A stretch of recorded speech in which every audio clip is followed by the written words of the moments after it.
So in our last lecture, we were talking about how giving reasons serves this incredibly useful social function in realms like ethics and epistemology, other areas where we don't directly sense properties in the world. So we don't smell goodness or touch goodness or taste goodness, ethical goodness at any rate.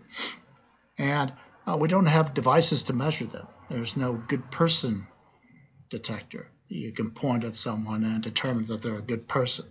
So instead, to facilitate agreement, to mediate disagreement, and in general try and get at the real nature of beliefs, actions, and principles, we try to create arguments that offer reasons why a person is good or reasons why an action is morally blameworthy and so on.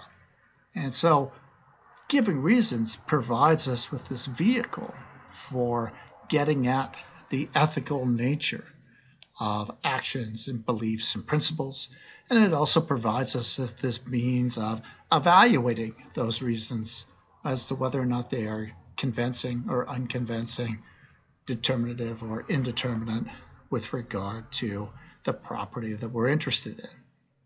In addition to giving reasons and that social side of reasons, we also have having reasons. And this is incredibly important at an individual level. It's important for social responsibility that we act in ways that are reasonable and that we have reasons for the things that we do.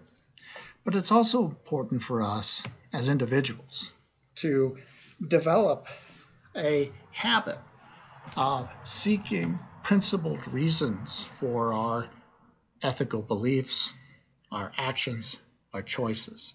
We want to make sure that we always try to understand why we're doing something in terms of understanding the principles and the evidence that we would use to justify that to ourselves or to others. And by engaging in that activity, what we find is that people tend to develop more systematic, principled, and fair worldviews. They make better, more consistent choices that take other people and other creatures' interests into account when they engage in this process on a regular basis. So the goal, and this is a goal I think that Rachel's also shares, for giving reasons and for having reasons of an individual level, is to get ourselves to detect when we're acting in ways that are inconsistent with our principles, or when we act one way towards one person and another way towards another person, even though there is no real difference between them with regard to that action. If we believe something about one group of people and those people have no real ethical differences from another group of people, we should have a belief that's consistent, and so on. And by giving reasons and having reasons, by evaluating reasons, we come to have a more consistent, systematic, principled approach to how we believe, how we act, and how we justify.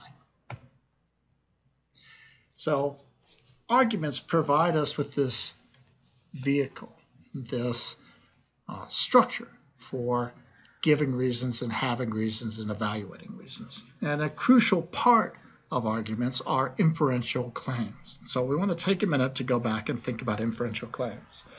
So we said that arguments are just collections of statements, and they're structured.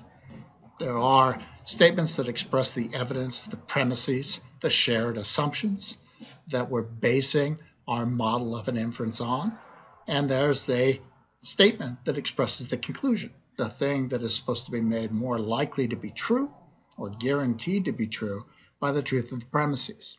And those two classes of statements are related to each other by that inferential claim, that explicit or implicit claim that if the premises are true, not that they are true, but if they're true, then their bearing on the conclusion is either, in the case of deduction, one where if the premises are true, the conclusion has to be true, or in an induction, if the premises are true, that makes the conclusion very likely to be true. So this inferential claim is this relationship between the truth of our premises and the truth or likely truth of the conclusion. And a successful argument must have a successful inferential claim. That relationship must really hold. And so last time we talked about the evaluative terms that are associated with inferential claims and with the truth of premises. So we said for deduction, arguments are valid insofar as they have an underlying logical structure such that if the premises are true, the conclusion has to be true. If that relationship doesn't hold, right, if it's possible for the premises to be true without guaranteeing the conclusion is true, then the argument is said to be invalid. And notice this relationship holds regardless of whether or not the premises are actually true.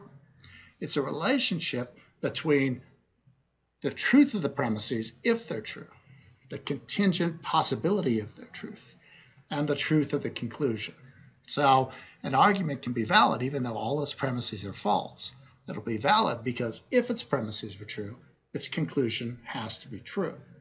And for this reason, underlying logical structure, inferential claims, are cognitively and intellectually opaque to us. We have a hard time seeing and evaluating them in our everyday reasoning practices.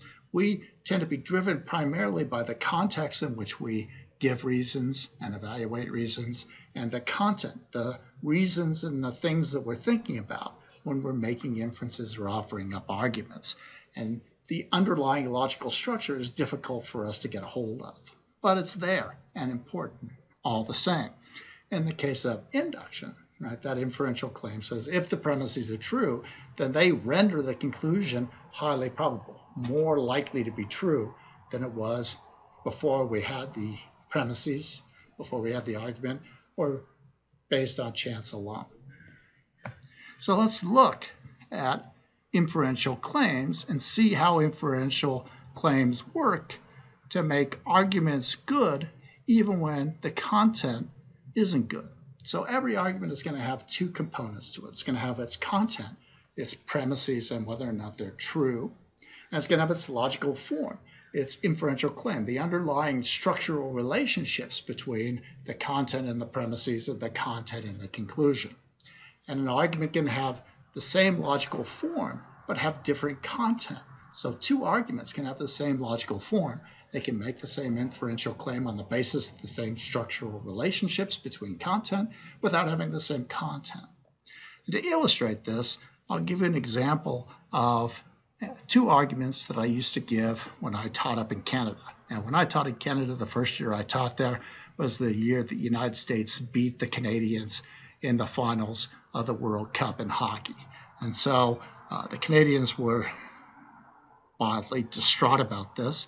And so because I got a sort of perverse sense of humor, I used to structure all my examples around hockey. So I used to give them this argument. All right?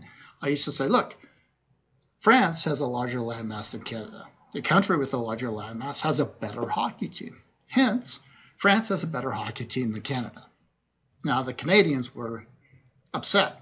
They're very polite about it, but they were upset by this kind of argument. They found it to be bad on every level. But it actually is good. And I would encourage them to look past the content, the things that they believe about the world, and look at the underlying structural relationships that this argument has. So if the premises were true, if it was in fact true, contrary to fact, that France had a larger landmass than Canada, and if, contrary to fact, land mass was proportional to the quality of your hockey team, so that the country with the larger landmass had a better hockey team, then it really would be true that France had a better hockey team than Canada. Now, it takes a little bit, especially if you're Canadian, especially if you've just been beaten the World Cup by the Americans. Right? But if you work at it, you can see that the structural relationships in this argument guarantee that if the premises are true, the conclusion has to be true. It's just that the premises aren't true, and the conclusion isn't either.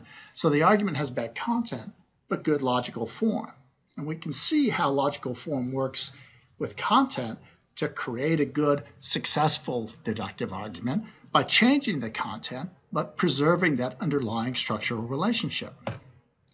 So here's a different argument It's got the same logical form, the same underlying structural relationships, but the content is different. The things that are being related in a different way, even though the relationships are the same. So Canada has a larger landmass than France. The country with the larger landmass has more square miles. Hence, Canada has more square miles than France. Now here, we can see, because the content facilitates this, that if the premises are true, the conclusion has to be true. And so we can see that this has a good logical form. But the logical form in the second argument is the same as the logical form in the first argument.